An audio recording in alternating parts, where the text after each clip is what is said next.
Hey there. It's taken a long time to go on today. I'm Linda K. Gifford. I am a life coach and survivor of 7 years of childhood sexual grooming and assault. And now I work with people like myself who have c-PTSD. I also own the now in existence for 4 years, feelgoodfairtrade.com. Please shop there because we support women artisans and people who are giving back. And we ship as fast as Amazon. We ship to you in 3 to 5 days, sometimes 2, because we outright buy our products from our women artisans and store them in America. But this is our lesson today, and we're working through Spades, the trigger management guide. I am moving, and I'm going to have a new office and studio that's designated. I always say I have either 3 studios or none, depends on how you want to look at it. There's the bedroom, there's the living room, and there's the patio, and wherever I move my little lights to. So we're going to step up our game because of branching out into some more speaker talk, institutional kind of stuff. And no, not I'm getting put away, but actually helping people in institutions.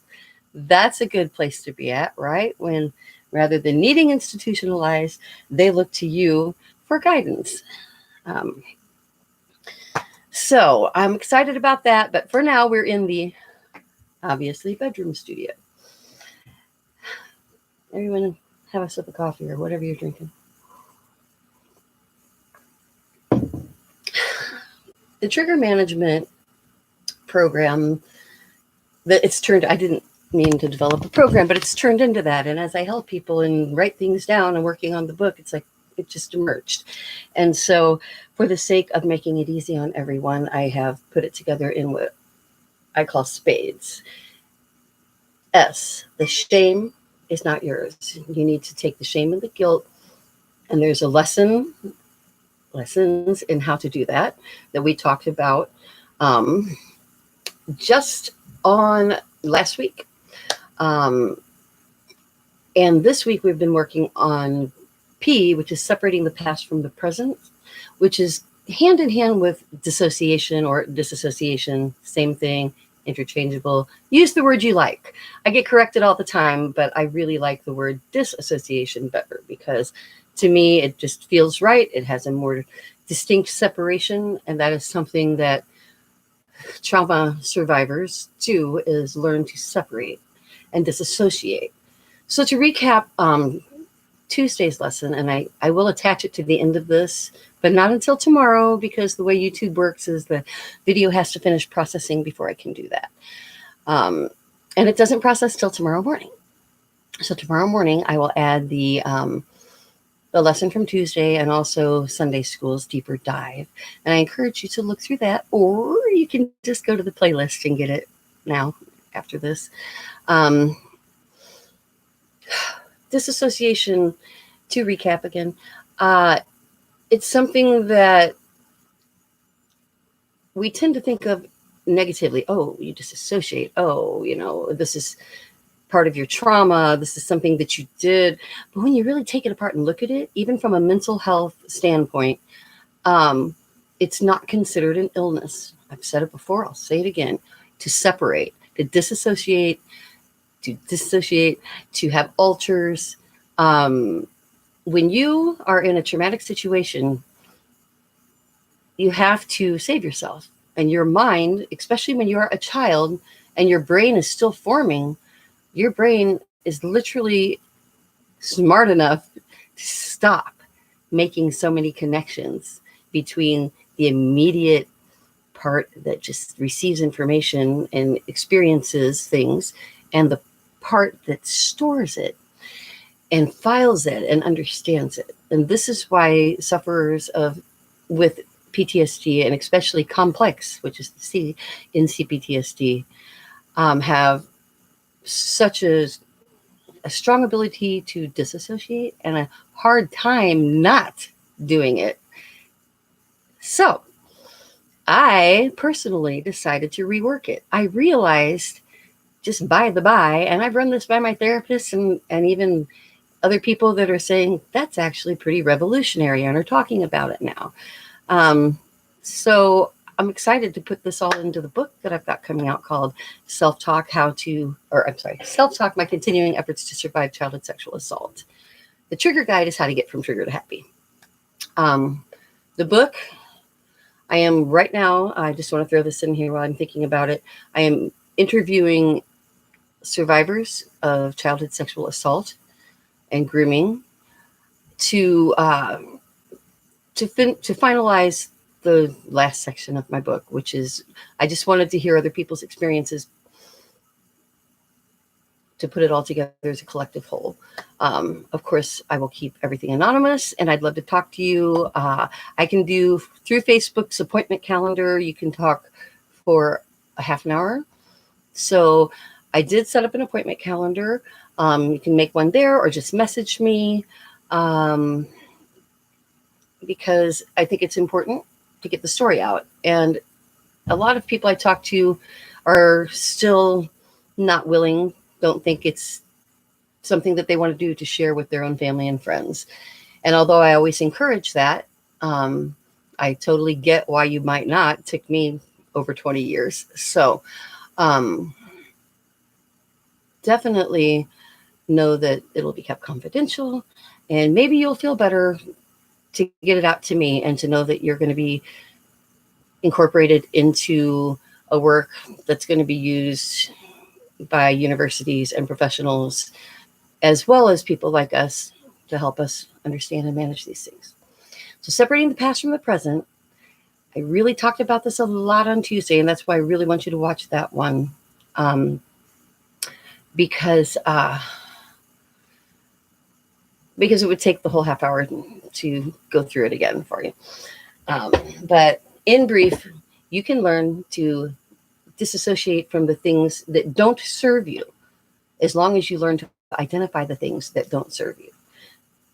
Now, when you disassociate in such a way that you remove yourself from things that are important, relationship, talk, feelings, emotions, that can be negative in your life.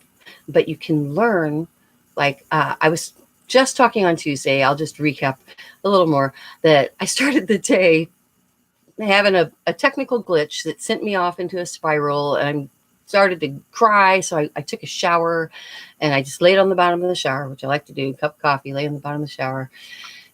And I'll just lay there for 15, 20 minutes, half an hour even, till the hot water goes, And I was spinning into, if you've read the excerpts from my book, Self-Talk, it starts, and that's why I call it Self-Talk. I was doing that. I was in that shower, and I was saying, you're so stupid. No one will ever love you. You're just so stupid. Damn stupid, filthy little girl. I was just saying these negative things. No one will ever love you. I hear this loop in my head that I created a long time ago. And it took me a long time to do anything more than stuff that stuff down and try not to think about it. So I pushed it in and I swallowed it. And that has just led to years and years of letting it creep up and batting it down. It's like playing a game. Basically, if you don't get it out of yourself, even if you don't tell someone else, if you don't take it mentally and emotionally out of your heart and your gut, these memories, and look at them and examine them and put them away and say, this is a thing. I belong to the sexual assault club. It sucks. But on the other hand, now I can deal. Now I'm not going to hide it. Now, then you avoid this constant nasty feeling. You're swallowing bitterness when you have a memory surface, but you don't let it flourish. Then it's just trapped in you. You have to get it out. So then there's the problem. You start to let it get out, and then it gets away from you. And that's why last lesson was about not jumping down the rabbit hole of despair and crazy. Because, as I said before, and I'll say it again, the rabbit hole of crazy feels good to those of us who just are being tormented emotionally by one thing or another. It makes to lose it, to yell, to scream, to cry, to drink, to do drugs, whatever. It feels like an escape for a while, but then it doesn't serve you. And in that same way, even just crying in the bottom of my shower while I got some toxic tears out for a couple of minutes, I realized it wasn't serving me. I was spending time dwelling on what had gone wrong or trying to figure that out instead of spending time in my limited mind and body's time and energy on thinking about what is right and how to fix what is wrong. So you need to mentally train yourself. That's what it's all about. And that's why I cut people out of my program that after a while just continue want to talk about everything that happened to them in the sense of like, why'd they do this? Why, and it's all about, trying to understand the other person. Why didn't they love me? Why did they hurt me? It's like, I am not here to teach you why other people do what they do. If I knew that, that'd be, I don't know what I'd be if I knew that. All I know is that I had to get a grip on my own life. I mean, or not, I didn't have to, but it seemed to me that I wanted a better life, and I wanted to help people. And I got busy helping other people and founding my business, that feelgoodfairtrade.com, that supports women, artisans, and families and communities and groups that have been rescued and women who are being given alternatives to sex work. I got into those things before I found the path I'm on now of working with c-PTSD survivors like myself.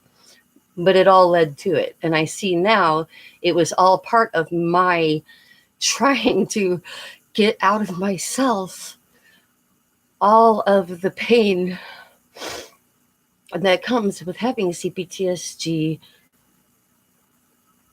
I mean, by nature, traumatic events are traumatic. So those of you who, like I said Tuesday, call me crazy, well, yes, I am here because I have a mental health problem that was created by not just one person's perversion and assault on me, but by the fact that society taught him and me that they taught him that I was sexually available as a child because society dresses little children up like sexy children. We all know by the time we're 8, we're supposed to be cute and pretty and sexy, but we don't know what that means. Then we can be groomed. We're already trying to look the part. People are trying. Our own parents, not mine. But nowadays I see, and I'm not body shaming or clothes shaming. I think wearing appropriate clothing for the activity is a great idea. And if you want to show whatever, I generally wear sarongs. The girls are free. I am not saying this is about what you wear, what you don't wear. I'm talking about presenting everything in a sexual context, and then not understanding why little girls don't know when they should say no until it's too late, when someone who understands what this sexuality is all about starts to groom them. And although I never will give them a pass, it also gives the perpetrators, the assaulters, it gives them the sense that we are fuckable. Pardon, I don't know what other word to use. We are sexually available because society has told them we are. So as much as we go around saying we want to protect our daughters and our sons, we don't create a media, we don't create a commercial atmosphere that lends itself to teaching us to really respect ourselves first as human beings and second as sexual. And this is why, call me a whore all day long, I teach sexual satisfaction. I teach that in lessons on why you need to realize that you can have orgasms. If you don't, and it turns out most women don't, statistically speaking, and that's just American women. In most of the world, there's not even a word in much of the world for orgasms. I saw a study with Middle Eastern young men who were like 25, 5 years ago, refugees that were being interviewed, and they did not know that women had orgasms. They didn't even know what theirs was called. They didn't call it that. They didn't, we need to realize, and this is where a lot of my current trauma is coming from. The PTSD I'm having now I've learned to deal with the childhood stuff, and I'm working with you on that. But the stuff that's really getting me now, and why I have to expand the Sweet Survivor Rescue Fund into a worldwide thing, is because I can't stand. The more that I realize just how entrapped most women are in most places in the world. When we think that we have such freedoms here, even though we don't have equal rights, we can't pass an equal rights amendment, we make 86 cents on the dollar on average, if we're a white woman, goes way down for blacks and Mexicans, others. As a man, I mean, we are so controlled still. The patriarchy still has mouthpieces and advocates like the politicians who we all know their names, but I'm not going to honor them by saying them. But women that are against the best wishes of the best interests of women. So you cannot be a woman who is against the best interests of yourself. So I see the world as a global place. I can't separate us from them, especially when them is not so much the men, but all of the women in the Middle East, all of the women in China, all of the women in many South American countries, most of the women in America. We are still controlled by men. And many of you don't even see the ways. And this women and others, we live in a world that wants to keep women submissive and others non-existent. And that is not okay. So we're going to blow the Sweet Survivor Rescue Fund up into an international thing. That's what we're going to do, you and me. My birthday is next Thursday, and I am launching Sweet Survivor. Yeah, the .com already goes to my store where the subscription is, and products from Feel Good Fair Trade already go to support Sweet Survivor. But this is different. We're going to turn into an international organization. And I'm going to start working every angle I possibly can to get people to subscribe to SWEET, which stands for Survivors Will End Earth's Trafficking. So if you, like I, am a survivor of childhood sexual assault, it's time we start doing what our lesson today is, which is the A I talked about. S, separate shame, get the shame and the guilt is not yours. Put it where it belongs. P, separate the past from the present. So learning all about disassociation, how you did it then, how it saved you, how you can use it today for your own good.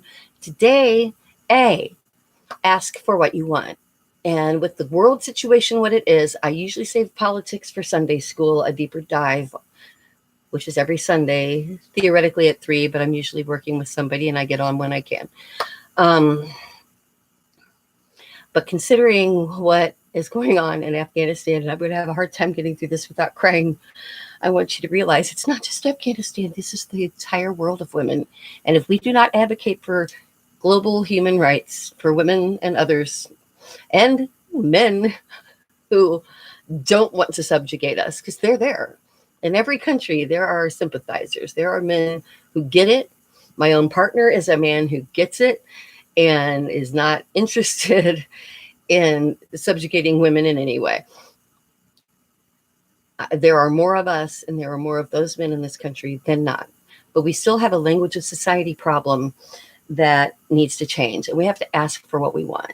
So I'm asking today, I'm going to start the ask for what you want lesson by asking for what I want, instead of just taking what is given in this life. I'm tired of taking what is given in this life as a woman. I'm grateful that I was born in America, but I'm terrified for America right now. And what we have done, abandoning an entire country's worth of women, that's 19 million women, give or take, dividing the 40 million population in half of Afghanistan. We're talking about a whole lot of women and male sympathizers who just had a 20-year rug pulled out from under them. And I am tired of people telling me that we can't, it's just the way it is. Their men abandoned them. They're men soldiers that they ran out. So that ends our obligation? Really? I see now that we don't just have an obligation to Afghanistani women and men who sympathize and others who are non-existent, but I have a commitment, and I hope you do too, to all the women of the world. And I have to make a difference or I'm going to lose my mind. So I founded the Sweet Survivor Rescue Fund. And now let's blow it up. Let's blow it up in a good way. Let's grow it. Let's make it bigger. I can't go solve every country's problems. I'm not a politician. I'm not a dictator, which I'd rather prefer. So I looked for the one place I could do something. I've got a store. We can support Sweet. I can ask you to support Sweet. I can ask all of the people I work with to support Sweet. We can rescue people. We can buy tickets. We can join with other organizations in mobilizing funds. So please go to sweetsurvivor.com right now, or right after this, and start a subscription, $5 a month. You can stop it at any time. You can access the portal yourself. I am the one who actually answers the phone for my store, feelgoodfairtrade.com. And our 4th anniversary coincides with the launch of Sweet Survivor, which I've been introducing at my main store right now. But it's going to be its own site. It's all coming together in a new kind of package, the YouTube, the Facebook, Instagram, all together with the store, with the coaching. I've been working hard on this for months, a very long time, while receiving PUA unemployment, to tell you the truth. I have been building and building this, and now I need you. Now we're going to help a lot of people or crash, and crashing is not an option. So this is it. We launch next week. I'm asking for what I want. I want you to support my store, and I want you to support sweetsurvivor.com. But more importantly, I want you to change. I'm asking you to change the language of society. Number one, I don't really have a list. I'm going to make it up. Number one, call sexual assault assault. It's not abuse. I was raped for years by not one, but 3 different people that I remember, maybe 4. And I am upset with myself that it took me so long to stop calling it abuse and realize it was assault. And the reason that distinction is important is because abuse is not assault. It's different.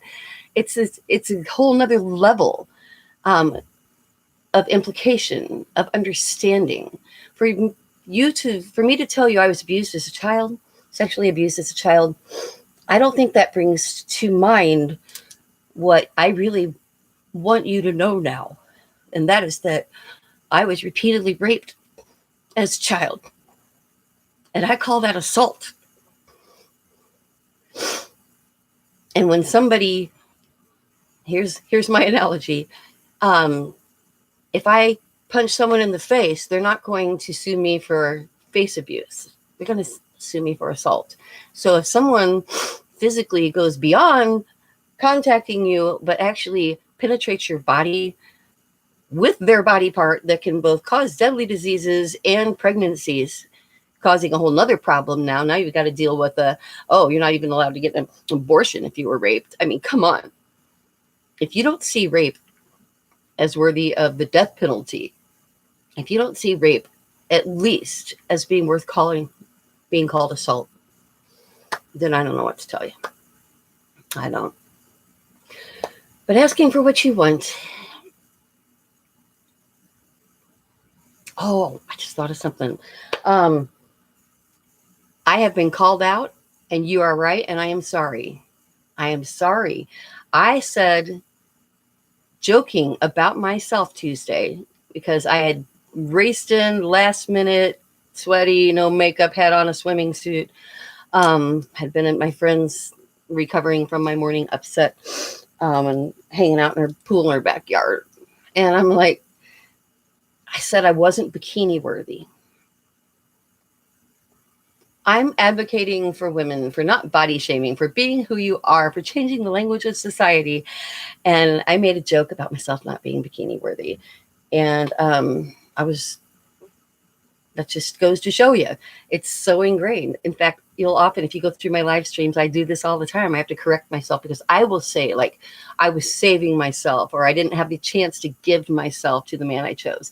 And then I'm like, wait a minute, give. The idea that your virginity is something that's a gift to be given, your virginity shouldn't even be a thing, other than it should be yours to do what you want with.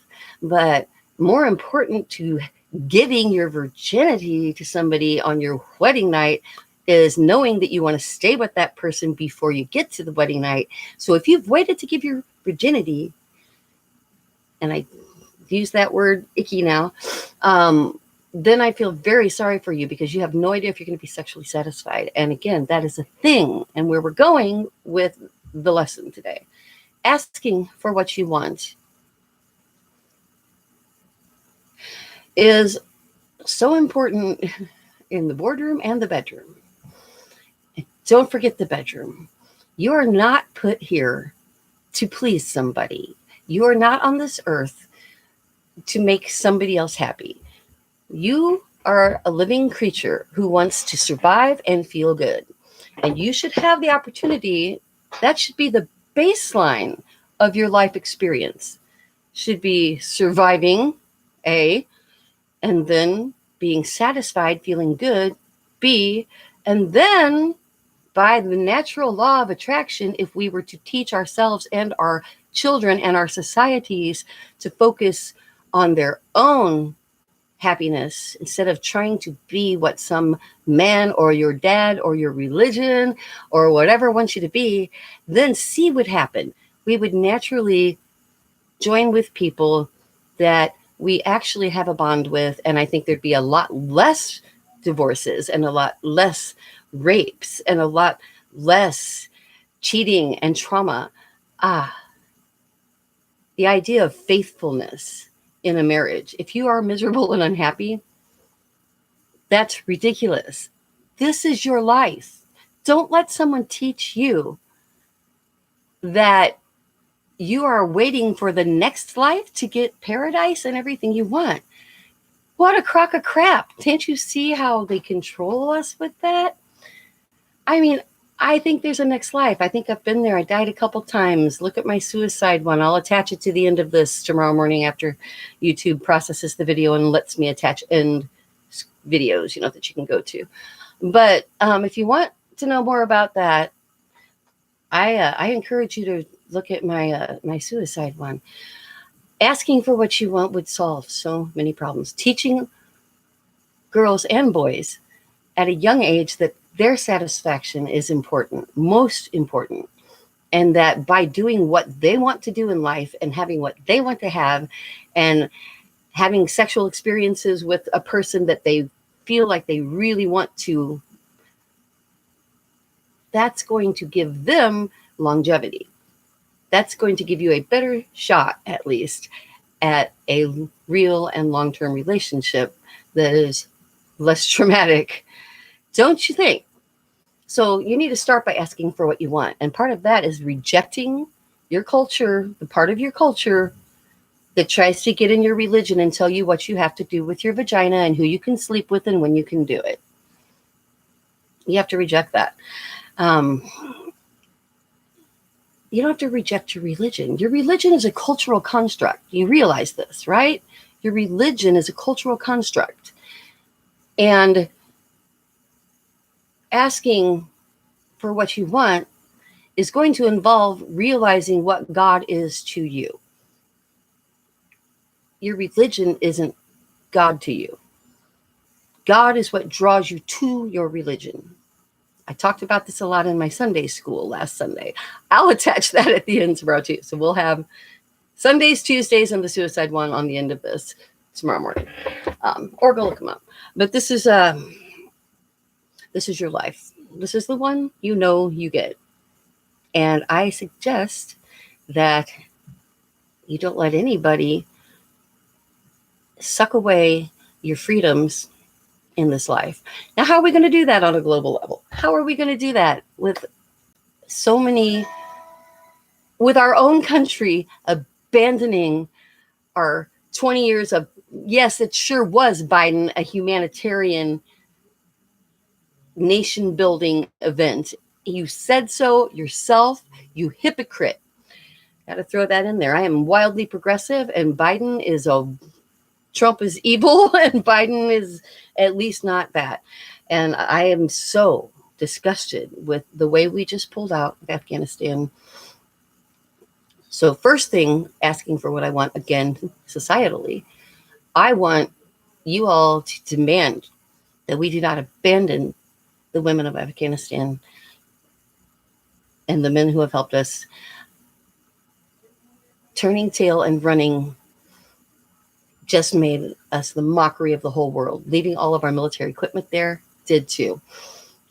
I think we should be sending tens of thousands of troops in right now, handling the situation. I think other countries would join us. I don't understand. But I do know that I'm stepping up my game, my business, my charity, Sweet Survivor, and I'm going to help people of the world. And back to sex. Ask for what you want in the bedroom. If you don't like something, say you don't like it. I discovered myself having an aversion to foreplay because it felt icky. It made me feel like somebody was trying to get in my pants. And even though I ultimately wanted to get in theirs, like my husband or somebody that I was, thinking I might have a relationship with, if someone got through my mind enough that I'm willing to touch their body, at that point,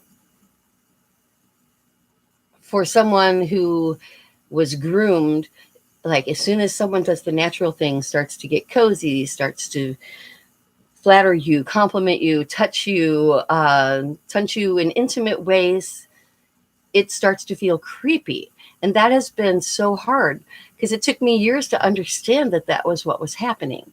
I always, at that point, I try to fast track it straight to sex, to the pounding part of sex. I just I don't want to be played with. And I didn't know why. I just knew it felt icky and nasty. And when I got into therapy and thought about it and let the feelings come out of me, the memories, and actually looked at my memories instead of trying not to look at them, even then it didn't come together, but that was the first step. The second step was actually being in a sexual situation where I had that same feeling, but for the first time, I simultaneously remembered what I had thought about during and after therapy, and I put them together, and I suddenly realized, to the point it made me cry. I actually cried. My partner was really nice about it. It's like, I'm having a moment, and I have the kind of partner that can understand that and be supportive. And I had that moment. And finally, I saw that I was working against my own best interests, because the nicer a man is to me, the more likely I am to get creeped out early and disappear and end up just I've never been very promiscuous. I'm actually talking about how I ended up in my marriages, not fucking around, because I'm just not that kind of a person generally. But putting that together changed my life. And now I can enjoy foreplay. Now I can ask for certain types of foreplay for what I like. And these are things, someone's going to call me a whore because I said that, because I care about my body and my orgasms, and I want a healthy sex life. And I've learned that the only way that I can be the only way I can give any partner that I choose to be with, I choose to be with one partner, but the only way that a person can give to their partner is if they are feeling like they are receiving, because it is in the receiving that you're feeling the joy and the pleasure, and then it grows geometrically between you. And that's something that just never happened for me before this partner. And I'm not blaming it on all of my past partners. I'm blaming it on myself for not asking for what I wanted, for not even realizing that I should ask for what I want. And so now I'm teaching it. Now I know that that's the key. And it needs to start at a young age. I'm not saying teach your kids how to masturbate. They're going to figure that out on their own. I'm saying we start young, teaching them that they are what's important in a relationship, getting themselves fulfilled. And as they grow, they will learn more and more about what fulfillment entails. So ask for what you want. The other place to do that is at work. We ask for, okay, I'm going to back up. I already got flack for this, and I'm still going to get it, but I don't want to persecute every man who doesn't get it right. I still use the language I'm trying to change in society sometimes. It slips out. It's ingrained. And even though we accepted it for bad reasons, we accepted the patriarchy's bad behavior, their sexual innuendos, their thinking, telling us that our boobs look great is a good idea. Or one workplace, a guy told me that I would sell more if I would wear a bra with the nipples cut out and low-cut shirts so people could look down my shirts. He was serious at a sales meeting, and my manager didn't reprimand him for that. Another guy told me at work, I ought to just drop my pants and jack it right here on my first day at work at an all-male environment selling cars. I ought to just drop my pants and jack it right here, Linda, huh? And I'm like, that was my initiation. No, I don't think that behavior is good. But if that person has not tried to touch me, take my job from me, rape me, marginalize me, I would rather accept their apology. Hint, Andrew Cuomo, not governor anymore, Cuomo. I personally didn't see the need to remove him from office unless somebody's job had actually been taken or not given, unless somebody had sex held over them as, if you don't do this, then this will happen. That's the kind of threats that I consider crime worthy, punishable worthy. But every man in my life over 50, probably, not every. At my age, there's about half and half. I know lots of people, let's say older, the next generation up, that they don't get it. They've never been taught it. We accepted it so long, even though it was their fault that we had to accept it, we felt. Now we have a movement. And yes, I say again, I am jumping on the Me Too movement. I've been accused of that. Thank you for noticing. Duh. Of course I am. Look what happened to me. Look what happens to tons of women and men. Men much more likely not to talk about it and suffer lifelong trauma because of it. Because then they get this added, if I tell anyone, they're going to think I'm gay, like the men who think that that's a bad thing. I'm so glad to see more men coming out and talking. I'm so glad to see a Me Too movement that we can say right now is a time that not too many workplaces are going to get away with marginalizing you or treating you in a sexual manner. It's time to teach the men in our lives, ask them for what we want as the female part of society, as the others also in society. And if they say, I didn't realize that before, I'm sorry, and haven't committed some crime of assault or some crime of manipulation, then I think that the first step is to try to give them room to grow and learn and educate. And that's what we're going to move to. Asking for what you want is the A in spades. We talked again. I'm going to recap. Shame is not yours. That's the shame, and the guilt is not yours. That's the S. The P, we separate the past from the present. Talk about dissociation. A, we just went through ask for what you want, right? D is don't wait to feel okay to be okay. And that means nobody's normal. Stop thinking you're going to get over this. You're never going to survive childhood sexual assault. You're also never going to be taken down by it. It's just the club you're in. We're going to learn from it. We're not going to wallow in it. You're not going to spend your life trying to figure out why it was done to you, because at this point, that's irrelevant. It's relevant in the sense that we need to change society to stop it from happening. But for your personal happiness, for your personal growth and your satisfaction, you're going to have to take the ball into your own hands, because this is your life and nobody else can get in your head and fix you.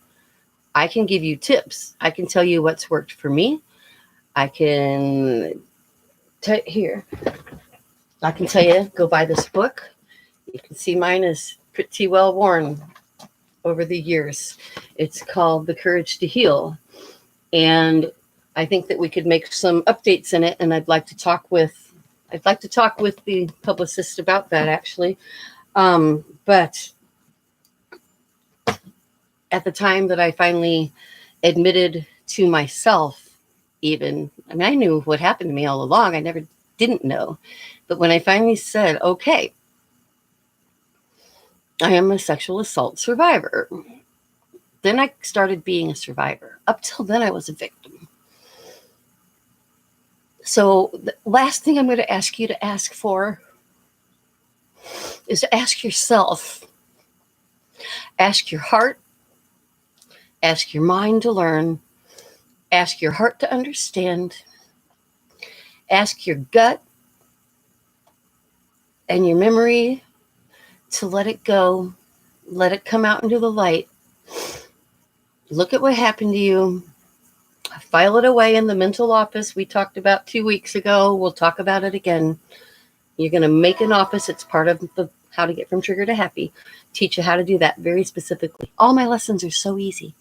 But the thing is, you don't think to do them until you make realizations. So I'm going to fast track you through those realizations, because I need to leave this world a better place. So doubling down to the person who told me I'm never going to change this in my lifetime. I'm not stupid. I know that. But I'm going to die trying. I'm going to die trying.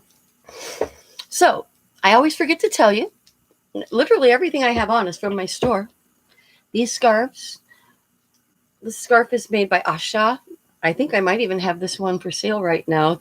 Our products change fast, although we do have about 1,500 plus at any given time. They change fast because we only have a few from each, a few from here, a few from there, in limited quantities, because these are handmade.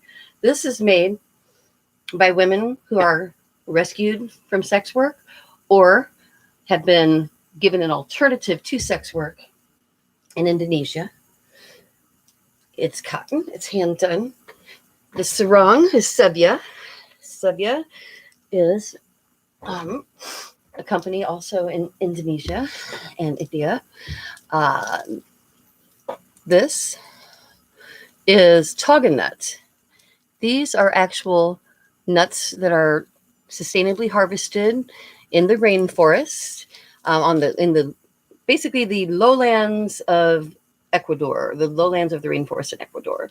They sustainably harvest, and they can dye this nut. It's called vegetable ivory too, because you can dye it any color. It'll go all the way through and it'll hold it.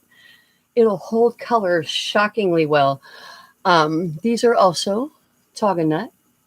I know they look like shell, but they are toga nut as well. No. Yeah. Okay. Yes, they are. For a second, I thought they were bone. This also are seeds harvested in the Ecuadorian lowlands. This is from my Ruby's Bridge collection. I'm sure I have this still. This is called Brass Fences, and it is so solid. Look how solid this is. And I almost wore these. I was torn. Here's my Brass Fences earrings that match this bracelet. Here, let's do them together. So this is the Brass Fences, and they are made by African artisans. And they have a lot. We have a lot of, it's called Brass Images is the name of the company. You'll see the collection at my store, feelgoodfairtrade.com. SweetSurvivor.com also goes to the same site now because they're working together. So do check out our products.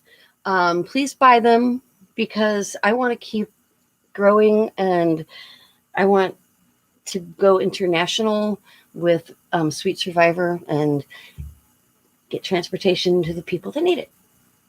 So I'm going to start asking for that a lot. We're going to, as of next week, we will be live every day on Instagram, TikTok, all the socials. I know I'm scared already.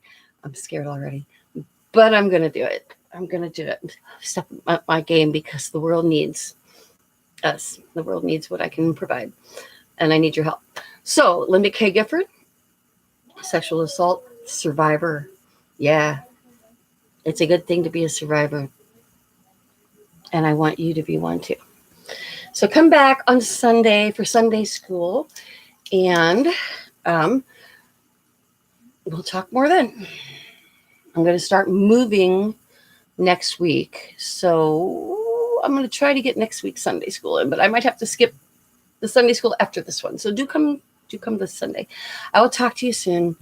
Take care. Ask for what you want. And tomorrow we're going to talk more about not waiting to feel okay to be okay. And for God's sake, advocate for the women in this world and our country to not look like fools.